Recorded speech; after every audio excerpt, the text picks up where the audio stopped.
Hello बच्चों, good morning to all of you. Class 10th विषय गणित अध्याय 1 संख्या पद्धति नंबर सिस्टम आज हम पढ़ेंगे। नंबर सिस्टम में भी हम पढ़ने वाले हैं आज वास्तविक संख्या रियल नंबर। रियल नंबर को पढ़ने से पहले हम कुछ जान लेते हैं। तो सबसे पहले हम जानेंगे नंबर लाइन यानी संख्या रेखा के बारे में। तो आपके सामने ये दिया गया है संख्या रेखा, जो कि 0 के लेफ्ट साइड में दिया हुआ है ऋणात्मक संख्याएं और 0 के राइट साइड में दिया हुआ है धनात्मक संख्या, जो कि प्लस में और माइनस में है। तो प्रकृत संख्या सबसे पहले जानते हैं नेचुरल नंबर किसे कहते हैं। तो प्राकृतिक संख्या वे संख्याएं होती हैं जिनका उपयोग वस्तुओं को गिनने के लिए किया जाता है। इसको n द्वारा दर्शाया जाता है, जैसे 1, 2, 3, 4, 5, 6, 7, 8, 9। नोट में हम लिख सकते हैं यह हमेशा धनात्मक होती है और शून्य या ऋणात्मक नहीं होती है। तो हमने जाना कि नेचुरल नंबर हमेशा धनात्मक यानी प्लस में होती है और शून्य या ऋणात्मक यानी माइनस में संख्या नहीं होती है।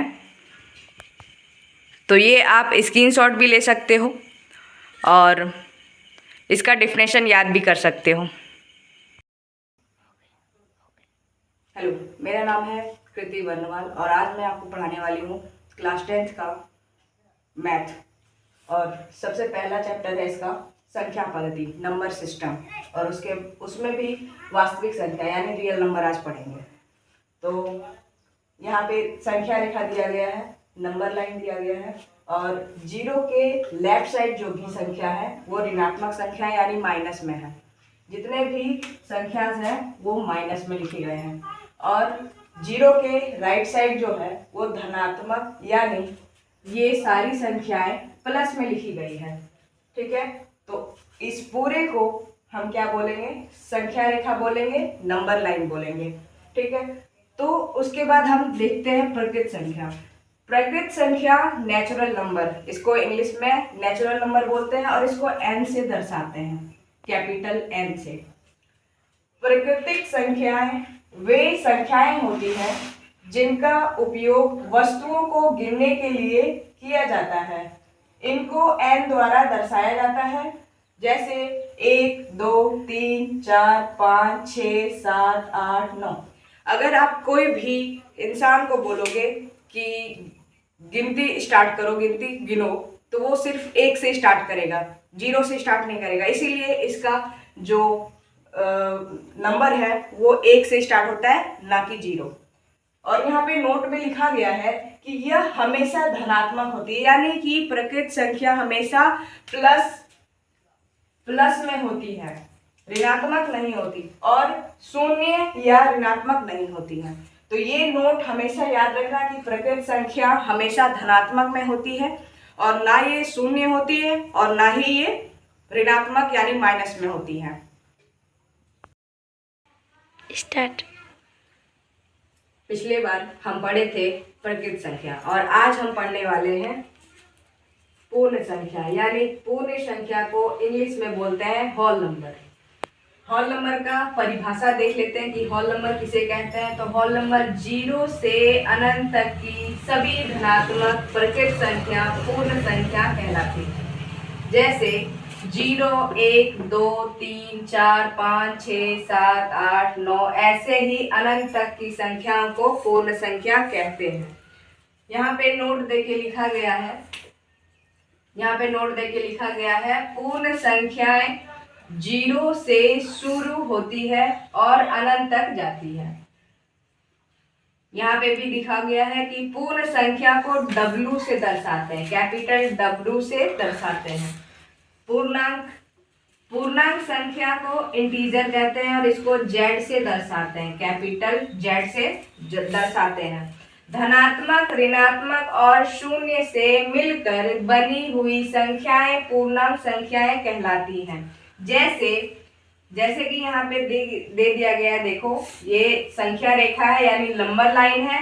0 के लेफ्ट साइड ऋणात्मक संख्याएं यानी कि सारे माइनस में संख्याएं लिखी गई हैं और 0 के राइट साइड में धनात्मक संख्याएं लिखी गई है जो कि प्लस में होती हैं, जो कि प्लस में होती हैं।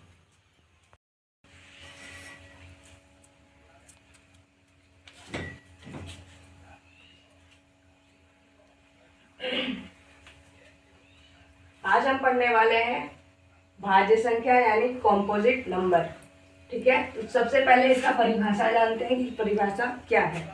जो संख्याएं स्वयं तथा एक के अलावा किसी अन्य संख्या से भी विभाजित होती है, ऐसी संख्याओं को भाज्य संख्या कहते हैं।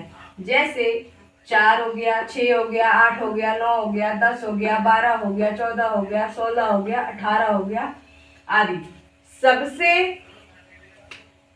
ये देखो, सबसे छोटी भाज्य संख्या 4 होती है।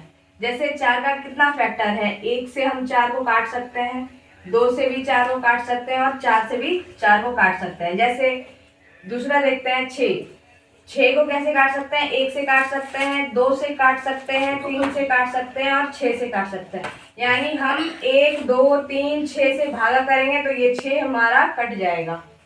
ठीक है, वैसे ही 8 है, 8 का कितना फैक्टर है, 4 फैक्टर है, तो ये क्या हो गया, ये हमारा हो गया भाज्य संख्या 1 2 4 8। उसी तरह हम पढ़ते हैं अब कि अभाज्य संख्या प्राइम नंबर किसे कहते हैं। तो जिन संख्याओं के केवल 2 गुणनखंड होते हैं ऐसी संख्याओं को अभाज्य संख्या कहते हैं। जैसे कि 2 3 5 7 11 13 17 19 23 ऐसे ही चलता रहता है। जैसे कि हम ले लेते हैं 3 को हम कैसे काट सकते हैं, 1 से काट सकते हैं और 3 से काट सकते हैं, और किसी से तो 3 नहीं कटेगा। वैसे ही 5 है, 7 है, 11 है, 13 है। और नोट में ये ध्यान रखना कि एक अभाज्य संख्या नहीं है। दूसरा नोट है कि 2 सबसे, ठीक है, 2 सबसे छोटी अभाज्य संख्या है जो एकमात्र सम अभाज्य संख्या है। तीसरा है कि सभी अभाज्य संख्या 2 को छोड़ के, ये 2 को छोड़ के विषम संख्या होती है यानी ऑड नंबर होता है। उसको क्या बोलते हैं, अभाज्य संख्या यानी प्राइम नंबर कहते हैं। सअभाज्य संख्या को प्राइम नंबर ऐसी संख्याओं के जोड़े जिनके गुणनखंडों में एक के अतिरिक्त कोई अवशिष्ट गुणनखंड न हो, उन्हें सअभाज्य संख्या कहते हैं। उदाहरण के लिए 2, 3, 3, 4, 5, 6। जैसे कि यहाँ दिया गया है 2, 3, 2 गुना 1 बराबर 2, 3 गुना 1 बराबर 3। नोट में लिखा गया है जिन 2 संख्याओं का HCF 1 होता है ऐसी संख्याओं को सअभाज्य संख्या कहते हैं। जैसे 9, 25, 11, 24, 7, 13, 0, 1। कर दिया, हो गया। सम संख्या को इंग्लिश में बोलते हैं इवन नंबर। वे संख्याएं जो 2 के गुणज मल्टीपल्स होती है उसे सम संख्या कहते हैं। जैसे उदाहरण में दिया गया है, ठीक है, क्या दिया गया है, 2 4 6 8 10 12 14 16 18 20 ऐसे करके। तो नोट में हम लिखे हैं कि इन संख्याओं को 2 से भाग देने पर हमेशा शेषफल 0 आता है। इसमें से कोई भी एक संख्या उठा लो, मान लो हम 4 उठाते हैं, ठीक है, या मान लो 4 उठाते हैं। 4 को 2 से भागा करेंगे तो 2 दूनी 4, 0 आया शेषफल। अब हम कोई भी उठा लेते हैं, अब हम उठा लेते हैं 16, ठीक है, तो 2 से लगाएंगे तो 8 बार में जाएगा 16, इसका भी शेषफल कितना आया, 0 आया। उसी तरह विषम संख्या, इसको बोलते हैं इंग्लिश में ऑड नंबर। वे संख्याएं जो 2 का गुणज नहीं होती हैं उसे विषम संख्या कहते हैं। जैसे उदाहरण में दिया गया है, क्या दिया गया है, 1 3 5 7 9 11 13 15। अब नोट में दिया गया है कि इन संख्याओं को 2 से भाग देने पर हमेशा शेष 1 बचता है। अब क्या बोला कि इन संख्याओं को 2 से भाग देंगे तो कितना बचेगा, शेषफल 1 बचेगा। तो चलो चेक करते हैं कि कितना बचता है। तो इसमें से कोई भी संख्या उठा लो, मान लो 3 उठा लिए, ठीक है, या 5 उठा लिए। चलो पहले 3 उठा लेते हैं। चलो 2 से अगर भागा देंगे तो 2 1 कम 2, एक बार में कट गया। 2 लगाए तो 3 में से 1 जाएगा, 2 जाएगा तो 1 बचेगा। उसी तरह अगर हम 9 उठा लेते हैं तो ऐसे ही 2 से लगाएंगे, 2 चौक 8, 9 में 8 गया, 1 बचा। ऐसे ही तो हम समझ गए कि विषम संख्या और सम संख्या किसे कहते हैं। संख्या रेशनल नंबर परिमेय संख्या को p/q के रूप में लिखा जा सकता है, जहां p और q पूर्णांक है और q does not equal to 0 के बराबर हो। यानी q के बराबर p/q इक्वल टू 2/0 नहीं होगा। नोट में लिख सकते हैं हम कि 0 एक परिमेय संख्या है, क्योंकि इसे 0/1, 0/2, 0/3, 0/-4, 0/-6 आदि के रूप में लिख सकते हैं। प्रकृत संख्या, पूर्ण संख्या, पूर्णांक, इस तीनों मिला के हम परिमेय संख्या का निर्माण कर सकते हैं। दिया गया है परिमेय संख्या, अपरिमेय संख्या, इरेशनल नंबर। अपरिमेय संख्या वे संख्या हैं जिनका दशमलव प्रसार न तो समाप्त होता है और न ही उदाहरण दोहराया जाता है। ठीक है, तो उदाहरण दिया गया है पाई मतलब होता है 22/7। अगर हम 7 को 22 से भागा करेंगे तो इसका जो है आंसर हर टाइम अलग अलग आएगा। √2, √3, √5, ऐसे ही 0.10, 110, 111, ऐसे करके।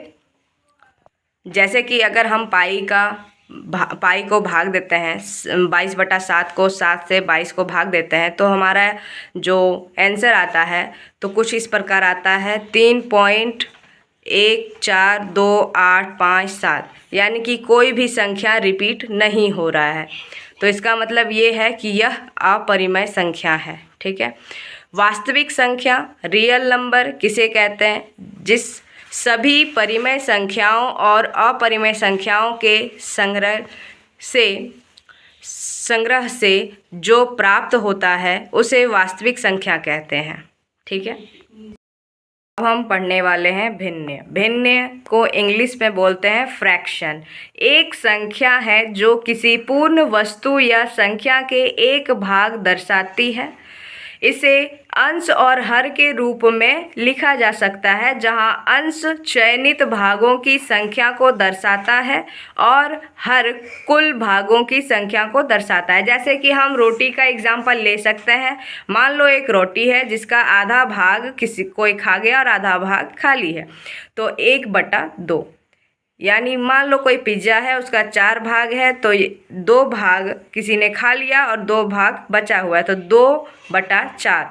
इसी तरह 1/3, 3/4, ऐसे करके भिन्न को हम दर्शाते हैं। भिन्न के मुख्य भाग आज हम जानेंगे कि फिर से कि भिन्न के मुख्य भाग कौन कौन से हैं। तो सबसे पहले है अंश, जिसको हम बोलते हैं न्यूमरेटर।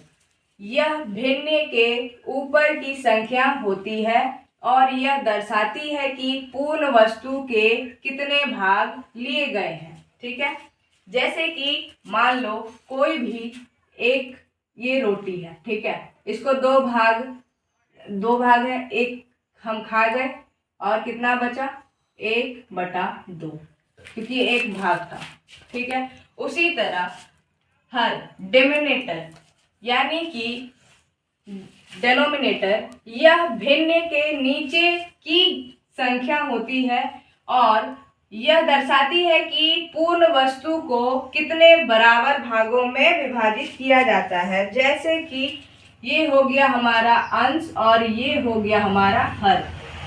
जैसे यहाँ पे भिन्न रेखा दिया गया है तो इसको बोलते हैं इंग्लिश में फ्रैक्शनल लाइन।